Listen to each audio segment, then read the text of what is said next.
Hi, everyone. Welcome to the stream today. It's Miriam, and I'm back again with another founder interview. Today, I'm chatting with Ed Balta, and he's going to share a little bit about himself and is kind enough to chat with me about his entrepreneur journey and mental health. Hey, Ed, how are you doing today? Doing great. Fabulous, actually. Great. I'm so grateful for you taking time to support this project and for the work that you are doing. Just to start off with saying, I'm just trying to learn from you today. None of my questions are a test or anything like that. It's really helpful for my research to understand your problems and challenges that you've gone through, and that way I can build the best product that I can. No worries. Do you have any questions? No, not really. I'm ready to go, actually. Answer some of your questions, or if you want to, you know, open up the mic for me, I'll free flow too, if you like. But Yeah, I mean, let's start off with just a little bit about you and what brought you to this point in your journey today as what you're doing. Would love to just awesome. hear. Yeah, well, let me start with who I am. My name is Ed Balta. I'm in Southern California, Fountain Valley, Huntington Beach area. So we only got one season, and that's the good one. So we don't have seasons here. It's always sunny and 72 degrees here. And so it's always beautiful, like right now. I live by the beach, so I surf a lot. I own multiple businesses.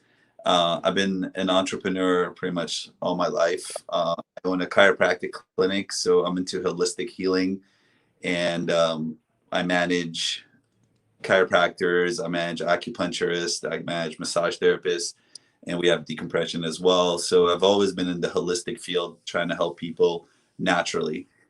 And what led me into the mental health field, and especially anxiety, is my own experience with it. And it's so funny because beforehand, really didn't know much about anxiety, and didn't really it didn't really like even cross my mind until I started getting it, and it started affecting me, and it put me in a whirlwind. I mean, it was like some funky times when I was going through it, and it was some rough patches, rough times, and on top of that, OCD kicked in, and that made it even worse. And so it got me on a journey of exploration, and deeper and deeper into myself, like the energy work, and the deeper meaning of life, and got me more spiritual into it. And I decided that I'm going to recover from this. And, because I did some research on it, and I met a lot of people that recovered. And I said, well, I could recover. And so that prompted me on my recovery journey. And from there, I started recovering. And I'm happy to say I recovered from anxiety. I recovered from OCD. And I didn't want anybody else to go through what I went through, because what I went through, pardon the language, was hell. So I thought, if I could help one person not go through what I did, then I've done my purpose in life, which is to help people. But that was my purpose in life anyways, is to help people. And that's what I've been doing since I'm 24 years old, because that's when I first started my business and all my clinics. And so I thought, why not take my expertise and what I learned from this journey, 2-year journey, and share it with other people. And so I started my own, like, coaching business, life coaching business, but more emphasis on entrepreneurs that are struggling with anxiety, or they're healing from anxiety, or recovering from anxiety, but they still want to live and thrive in life, rather than have them being bombarded with anxiety so much that they can't live the life that they want to live, basically. So Mm. my mission and my purpose is to help people with anxiety recover from it, and show them the ways, and the right ways to do it, because there's so many things out there, and then show them what worked for me, and hopefully I could help them through the journey. And the way I do that is through one-on-ones, and I also do group, and I also do masterminds. And hopefully in the future, once things open up, then I'll be able to do like lectures, like town hall lectures, and eventually, lectures across the country, basically. So that's the goal. And again, the main purpose here is to help people recover from anxiety and to show them that there is a way to recover. And if I could recover, then they could recover as well, basically. And then that's my purpose, and that's my mission with the whole one-on-one coaching and the self-help coaching that I do, the online coaching that I do as well. It's a very important work, and it's really cool to meet a founder that's been on this journey for such a long time. Yeah. And it's like when I hear people talk to me or when my clients talk to me, it's not like, oh, I've read about this. No, I experienced it. I've been there. Like I've been in those dark places. I was in that dark space where you are right now. And I'm here to tell you, that there's absolutely, because what anxiety does is just play with your mind, makes you think that makes you think that you're crazy, makes you think that you're going crazy, and like everything, you're kind of like at its mercy, basically. And things are just like just down spinning, basically. But what I try to do is give them hope. I guess that's the biggest thing is I try to do with all my clients is give them hope that there is a light at the end of the tunnel, and guide them through the whole process. It's a journey, and there's no shortcut, unfortunately, because it's just, I always say recovering from anxiety is simple but not easy, because Right. it's a journey of practice, because what you're doing is you're reprogramming your mind. So many years of doing things one way, the patterns, the habits, the programming, and you're trying to reprogram it. And unfortunately, it's not a quick like this where it reprograms. It takes some time for that reprogram to kick in and become a habit, for like replace the old habit of the worry, of the the anxiousness, the anxiety, the overthinking, the self-doubt, and so on, basically. Mm-hmm. And that's what I try to focus on, is building up the self-esteem, building up the confidence with my clients. And it took a lot for me to get to this point, so I know that it's going to take some time for them. But I would say, so if I could cut down to the time, because I have to do a lot of research, and if I cut down the time for you and then make it a little bit where we could give you checkpoints to meet, then at least we could help you out that way, basically. Does that make sense? Yeah, it does make sense. And I think it's a service-based, energy giving role that you're playing in our community. Right. I'm seeing an uptick of people going into this service role, and I think that it's a result of the mental health crisis that our country is and our world is facing, and it's a response of our tribal instincts to come together and try to prevent a collapse. So thank you for doing your part, and I'm sure that you've helped a lot of people, and it's hard work. It's hard work that you're doing to take on that over and over again, the stories and the struggles, and you're very strong. Yeah, I mean, in the beginning it was hard, and then I remember like when I first started, it was difficult because you're hearing it and then it's triggering you, and then so I had to kind of like mentally, kind of like I always could say dump, like, or I had like after my call I had to kind of like dump that, like have it like a mental dump for me, because otherwise Right. it was causing my anxiety to go up a little bit. Oh, totally. And so what I had to do is come in neutral, like have a mindset, like because I always say it comes down to your mindset. So before a phone call or before a coaching call, my mindset is my job is to come in neutral and help the person. It's not about me anymore, it's about them. And then I'm here to help. And that, just the shift in the mindset made a big difference for me, where it was before it was like I'm carrying the load.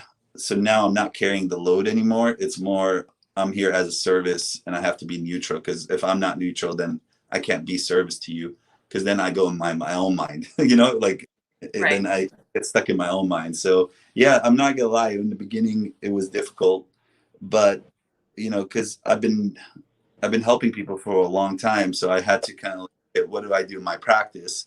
So a transition from take that what I do in my practice, take it to the coaching, to the online coaching, because most of my clients are not in 20-mile radius, so I don't see them face to face. We're on the phone or we're on like Zoom meetings, and so I had to kind of like do a mindset shift in order for that.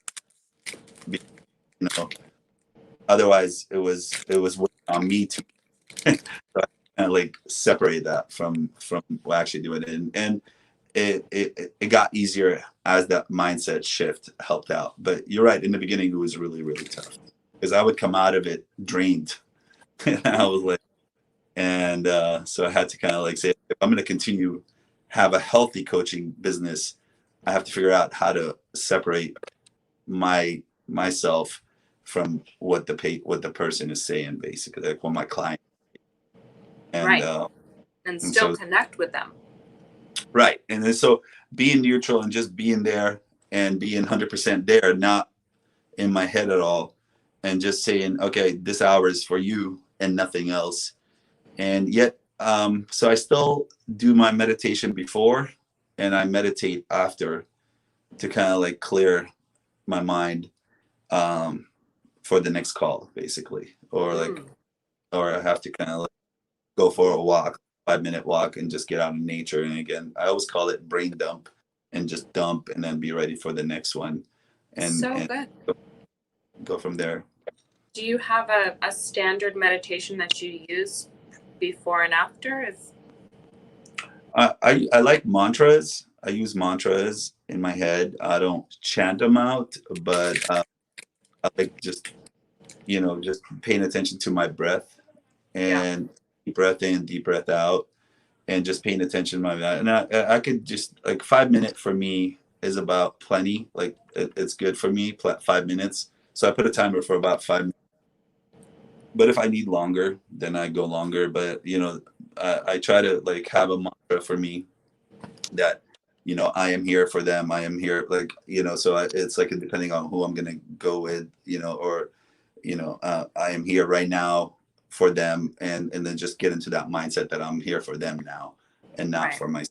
Here to help. My intention is to help people. My intention is to help others, and so that's what I do. And then after I'm done, then I reconnect, and that's why I go for a walk. I try to reconnect with nature again, so I can be ready for the next phone call. And I'm not talking about long walks, just around the block, like 5 minutes Yeah. sometimes.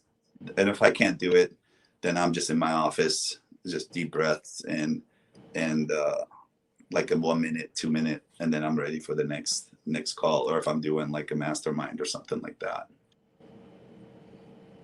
Okay. Now these next questions are kind of more related to just entrepreneurs, what your Yeah, opinion is. yeah. So, do you belong to any entrepreneur communities, like any founder groups?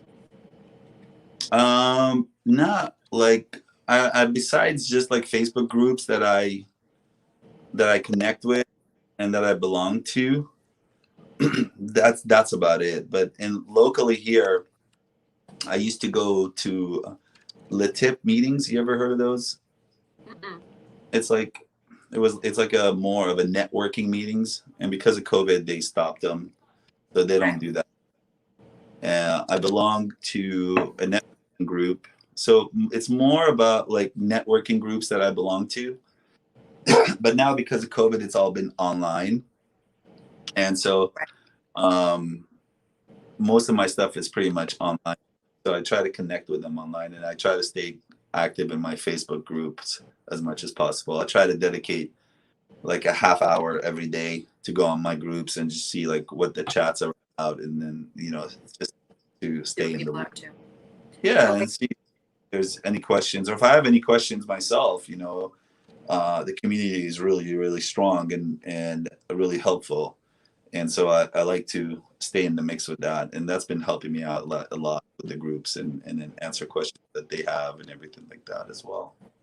Mm-hmm, mm-hmm. Yeah. So I've got some other ones here. This is Yeah. true. These are true or false. Mm-hmm.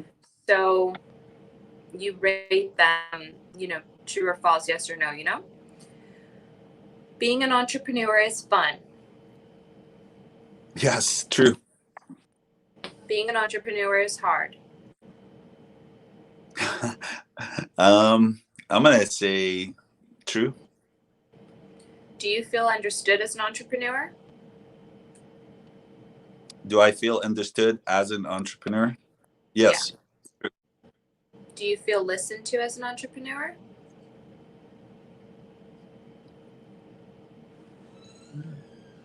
I'm gonna say true. Sorry, I didn't get that last one there. True. Okay. The people around you understand the problems and challenges that you face as an entrepreneur. We're talking employees. I'm gonna have to say, I would say, the people around you, just in general, that you're around most of the time. Do you think they understand? Not my employees.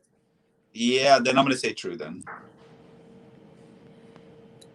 Life as an entrepreneur is depressing at times.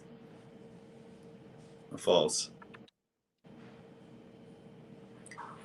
Do you feel pressure to be involved in communities online or in person?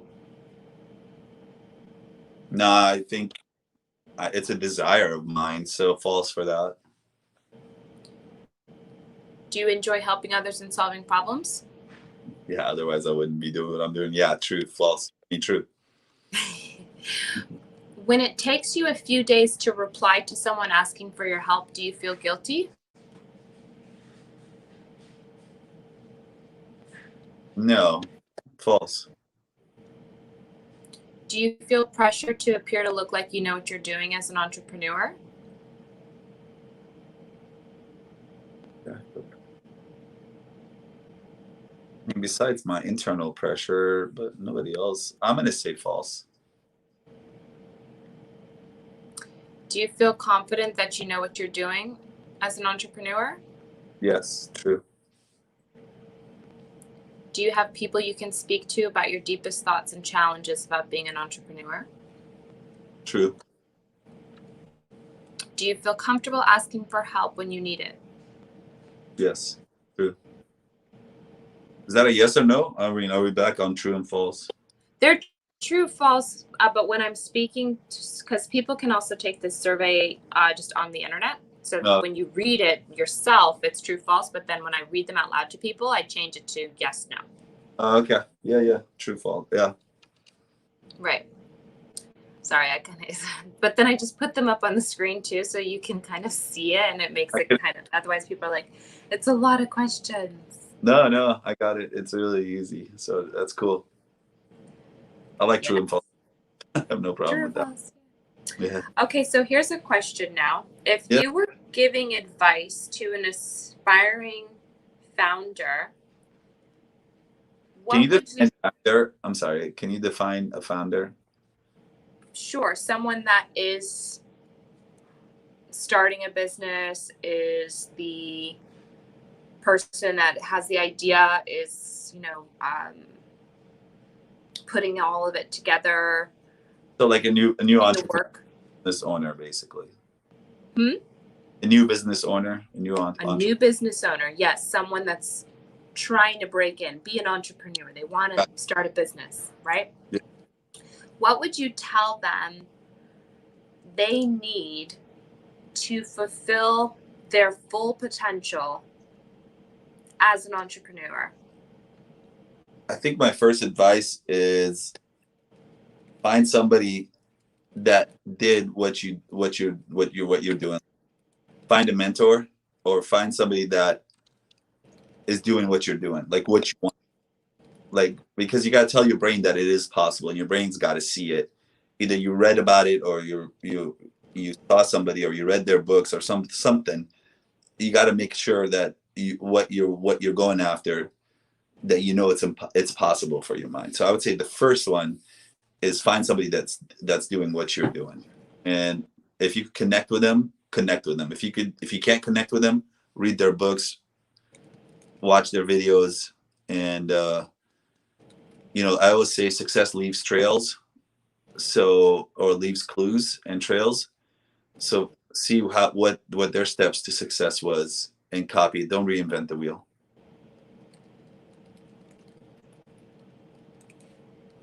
I like that.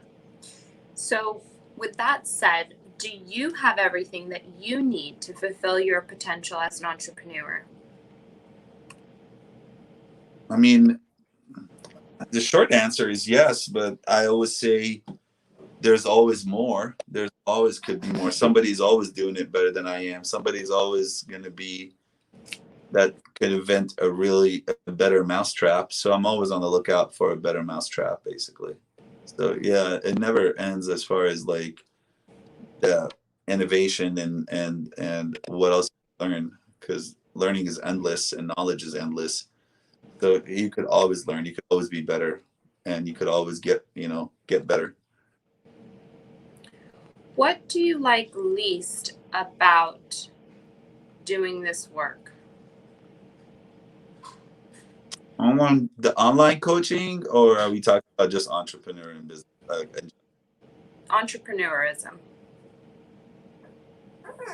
What do I like least? I love it so much that I would have to think about this as what I like least about it.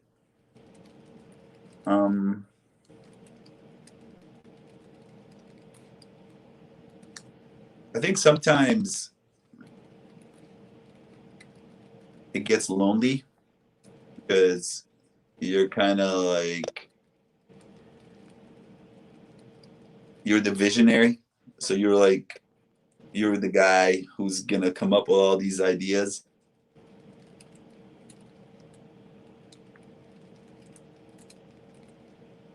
Did I lose you? Nope, I can hear you. Okay, You're sorry. the guy that's going to come up with all these ideas.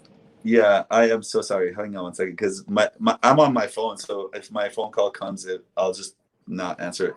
But anyhow, so yeah, I think it just gets lonely a little bit because sometimes you're like you're the person, you're the visionary of the company, you're the visionary of your online coaching business. So you're the one who's gonna come up with all these ideas, and sometimes it just feels lonely. That's the only thing I could say. But I think the remedy for that is when you belong to a mastermind group, or when you start connecting to other people who are doing the same thing. But at the end of the day, nobody's going to come to save you. You got to save yourself, basically. So I think I would say just the loneliness at being on top, basically, or being like the main shot caller, basically. Yeah.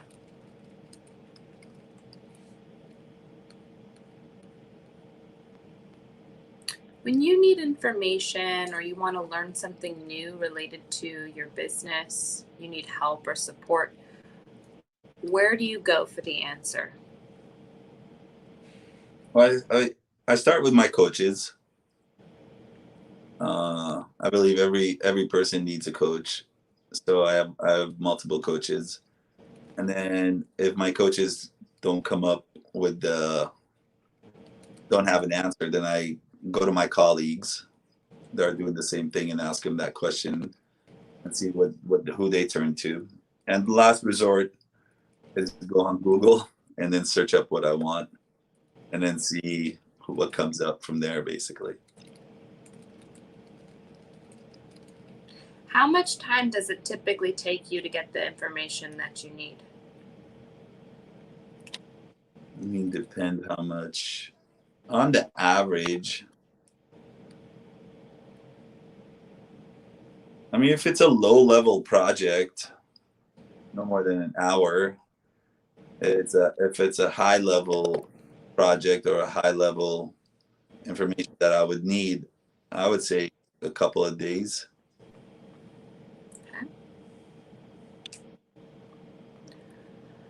Now we're going to talk a little bit about your mental health. How would you rate your overall mental health on a scale from 0 to 10, 10 being the highest?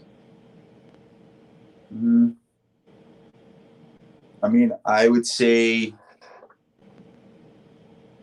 it's an ongoing journey. It's an ongoing maintenance, but you know, my goal is to keep it between 9 and 10. So I'm gonna say 8 to 9. Okay. How does your response to the previous question make you feel on a scale from 0 to 10?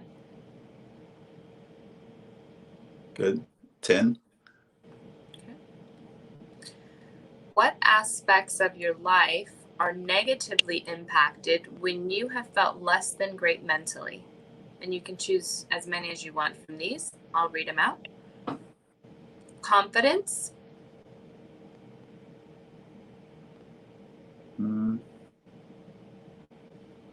Are we talking about, are we gonna put them in order, or are we just gonna pick one or two? you can choose as many as you want that are negatively impacted when you have felt less than great mentally. Yeah, I would say confidence. It affects your confidence. Employment, No, friendships, no, social life, no, eating habits, no, activity, no. sleep, Not anymore. Back then, yeah. So I'm gonna put yeah. budget, No, romantic relationships, no. anything else? I mean, it just affected being present. So, like having your head, like you're having brain fog. Or like it's like that feeling of a brain. Your head is being in a fog, basically, while you're functioning throughout the whole day. Totally. Now we're going to choose whether the following items have a positive, neutral, or negative effect on your mental health. Social media, positive, negative, no effect. I'm gonna say positive. The news, I don't listen to any, so I'm gonna say negative. family, Positive. friendships, Positive. work, Positive. volunteering, giving back, Positive. romantic relationships. Positive. Which has the most positive effect on your mental health? Social media, the news, family, friendships, work, volunteering, giving back, romantic relationships, or none of the above. Can I pick more than two? You have to choose one for this one. Family. Okay. What was your second, just out of curiosity? Romantic. Okay. How many hours per week do you spend with your family? A lot. I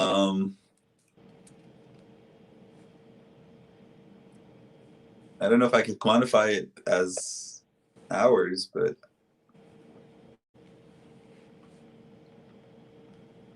a lot of hours. I don't know how I would quantify it as hours. I mean, I spend Like a lot of 40 hours, like just as much as you like a work week, 20 yeah, hours, a couple hours a day. no more. I'm gonna say over 40.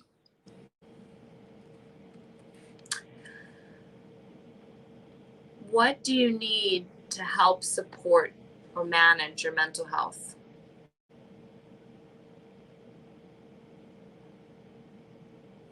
I think like in the beginning, I wish I would have found,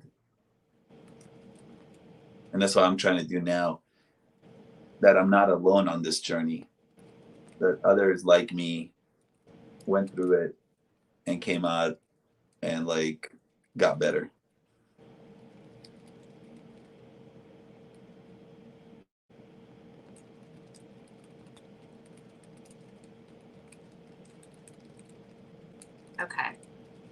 do you use any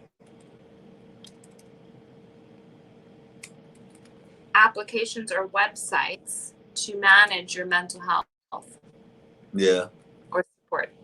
YouTube. Okay. Can you tell me about a time you felt mentally unhealthy or imbalanced? Maybe that time you mentioned earlier, Yeah. you know. In the beginning phases of anxiety, I was lost. I was in a dark space. I was confused. I was spiraling. And then when OCD hit, that even made it even worse.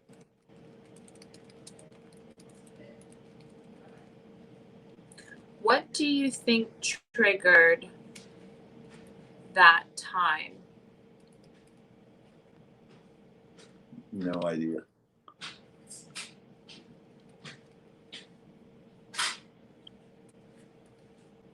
But I think just the intrusive thoughts just made it worse.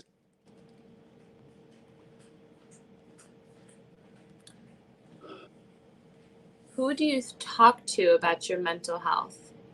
I have a therapist, I have a coach, and I have my wife, the family. Mhm, mhm. How often do you speak to them? Once a week with my coach, and then my wife as needed or daily. How do you talk to them? In person, virtual, phone call, text message? My coach on the phone, my wife 101. What support do you need that you're not receiving to help manage your mental health? Mm,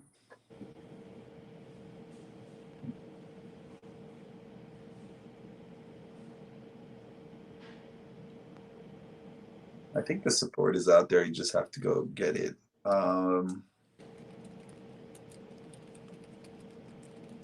No, at this time, I think, with my coach and everything like that, I got my team good. As far as me personally, like, I'm You're good. good to go. Yeah. Yeah. But again, like I said, I'm always learning. I'm always open to new ideas, and that's why, I'll entertain all ideas. I don't have to accept them, but I'll entertain them. So Hmm. that's my motto on that. Well, when you're thinking about the mental health of the people that you know, how Yeah. do you think most of them would rate their mental health on a scale from 0 to 10? You mean the people I work with or the people that I associate with? I mean, who are we talking about? Yeah, combine those groups together. I'm gonna say a 5. Okay, great. Now, do you want to be added to my mailing list? Of course, go ahead. You do? Okay. Why No not? pressure. Oh, like I said, I entertain all ideas, so I'm all for it. Very good. I will put you on there. And that concludes my interview. That's awesome. That's Do awesome. you Thank you. I'm doing my best out here. But is there anything else that you want to kind of talk about? Maybe perhaps, we've put Ed's Instagram handle below. If you're looking for someone who has, if you're facing anxiety, OCD challenges, you are a business person, you can reach out to Ed on anxiety.free.entrepreneur on Yeah. Instagram. But what else, Ed? How else can people get in touch with you? What do people need to know? You can look me up on Facebook. You could DM me. I do have a Calendly but that's after you. I always invite you to go to my YouTube channel and see and listen to my videos. And again, it's the anxiety free entrepreneur, same thing as the handle for Instagram. And check out the videos for tips and then also information about how to overcome anxiety, how to recover from anxiety. Because being an entrepreneur is hard. Now you put on top of it having anxiety, having OCD, or in any degree of anxiety, where it's starting to affect your work, or starting to affect your, where you're, where it's not letting you work the way you're supposed to. And then on top of it, the stress of being an entrepreneur, add on top of it the anxiety you're dealing with.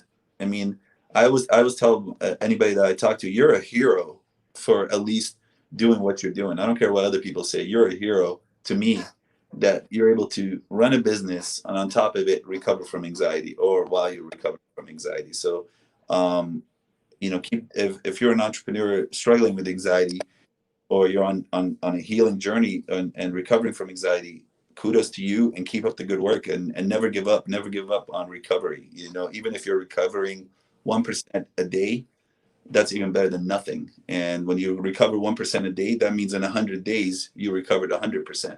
So shoot for that 1% a day. If you could get better every day, 1%. Don't overwhelm yourself, and you'll see that it'll keep getting better. But it does take persistence. It does take practice, and you just got to keep at it, basically.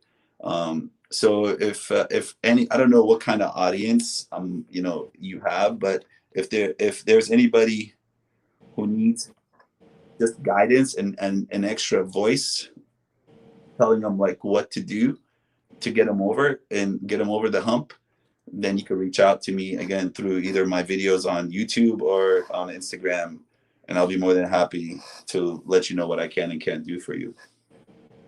Thanks, Ed. Thanks for all that you're doing to support others, and for taking the time Thank to you. chat with me today. Yeah, thank you. And I really appreciate us connecting on that, and hopefully we connect in the future. Absolutely. If there's anything I can do to support your work, yeah, maybe I could interview you one day on my channel, if that's okay with you. Yeah, for sure. I'm definitely open to that. That would be fun. Yeah, that'll be awesome. All right. Well, thank you so much. I really appreciate the time. Okay, we'll talk to you soon. Enjoy the 72-degree weather out there. Yeah, thank you so much. I will. I appreciate it. Have a good one. You too. Bye. Here, bye-bye.